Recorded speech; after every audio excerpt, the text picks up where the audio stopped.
कभी महाराष्ट्र की राजनीति में ठाकरे परिवार का वर्चस्व, शिवसेना की आक्रामक शैली और मराठी मानुष की ताकत सत्ता के गलियारों में गूंजती थी।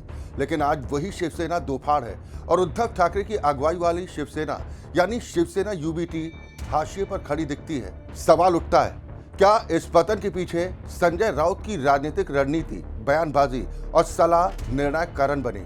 दोस्तों, हमारी स्पेशल रिपोर्ट उन्हीं घटनाक्रमों, फैसलों और विवादों की पड़ताल करती है जिनसे ठाकरे परिवार को राजनीतिक नुकसान हुआ और शिवसेना न सिर्फ टूट की ओर बढ़ी बल्कि आज पूरी तरह हाशिए पर आ चुकी है।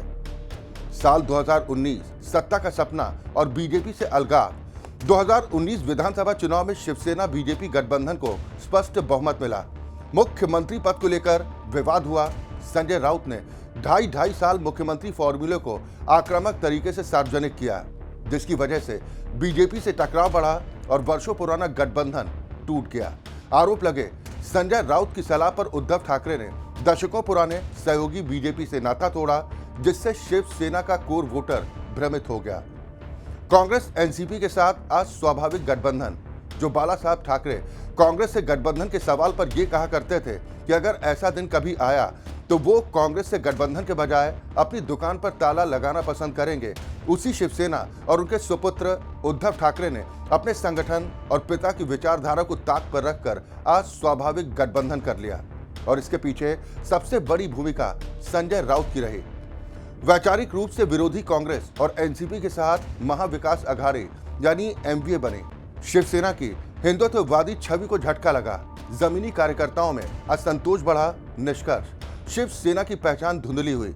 न पूरी तरह हिंदुत्ववादी रहे और न कथित सेकुलर वोट साथ आया, यानी न घर के रहे और न घाट के। इतना ही नहीं, बड़बोले नेता संजय राउत की बयानबाजी ने आग में घी डालने का काम किया। लगातार तीखे व्यक्तिगत और विवादित बयान, केंद्र सरकार, ईडी, सीबीआई, बीजेपी नेताओं पर आक्रामक टिप्पणियां। संजय राउत के बयान अक्सर पार्टी लाइन से आगे निकलते दिखाई दिए, जिसका परिणाम यह हुआ कि केंद्र बनाम राज्य के बीच टकराव बढ़ा, जिसकी वजह से उद्धव ठाकरे की शांत और संतुलित छवि को न सिर्फ तगड़ा नुकसान पहुंचा बल्कि पार्टी पर दबाव और जांच एजेंसियों की सक्रियता बढ़ी। इसी के साथ सत्ता पर काबिज रहते हुए संगठन पर कमजोर पकड़ ने मुश्किलों को और भी बढ़ाने का काम किया। मुख्यमंत्री उद्धव ठाकरे का प्रशासनिक फोकस बढ़ा, लेकिन संगठनात्मक पकड़ ढीली पड़ी। संजय राउत मीडिया फेस बन गए, लेकिन संगठन संभालने में नाकाम साबित हुए। एकनाथ शिंदे और अन्य नेताओं की नाराजगी को समय रहते नहीं भापा गया। नतीजा, साल 2022 में एकनाथ शिंदे विद्रोह और शिवसेना का विभाजन हो गया। शिंदे गुट ने बगावत कर दी। बहुमत के साथ विधायक शिंदे गुट के साथ चले गए। रिजल्ट, उद्धव ठाकरे को मुख्यमंत्री पद छोड़ना पड़ा। सीधा आरोप लगा, संजय राउत की सलाह पर आक्रामक राजनीति और कांग्रेस एनसीपी के साथ गठबंधन ने असंतोष को जन्म दिया, जिसका फायदा शिंदे गुट ने उठाया। ठाकरे परिवार की साख को आघात। हिंदुत्व बनाम सत्ता की बहस में ठाकरे परिवार ऐसे उलझा कि बाला साहब ठाकरे की विरासत पर सवाल उठने लगे। पारंपरिक शिव सैनिकों का मोह भंग हुआ।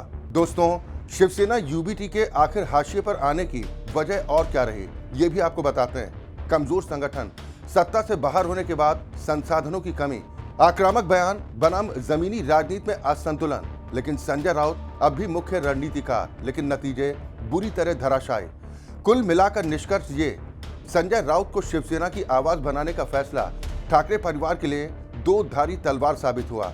जहां उन्होंने सत्ता का रास्ता दिखाया, वहीं उनकी आक्रामक रणनीति, आज स्वाभाविक गठबंधन और बयानबाजी ने पार्टी को ऐसी चोट पहुंचाई जिसकी भरपाई नामुमकिन तो नहीं, लेकिन आसान भी नहीं है। आज सवाल सिर्फ इतना नहीं है कि शिवसेना क्यों टूटी, सवाल ये है कि क्या ठाकरे परिवार समय रहते संजय राउत की सलाहों का विश्लेषण करने में नाकाम रहा, या इसे राजनीतिक अपरिपक्वता कहें। क्योंकि अगर ऐसा ना होता तो शायद ठाकरे परिवार के वर्चस्व की राजनीतिक बर्बादी टल सकती थी। उम्मीद की जानी चाहिए कि अब बीएमसी इलेक्शन भी बुरी तरह से हारने के बाद उद्धव ठाकरे शायद ये मंथन करें, अर्श से फर्श तक जाने के पीछे आखिर क्या क्या गलतियां हुई, तो शायद उनकी जुबान से यही निकलेगा कि हे संजय, ये तूने क्या किया। दोस्तों, अगर आपको हमारी ये रिपोर्ट पसंद आई तो हमें लाइक और सब्सक्राइब करना ना भूलें और देश दुनिया की बाकी बड़ी खबरों के लिए जुड़े रहें राष्ट्रीय टीवी के साथ। नमस्कार।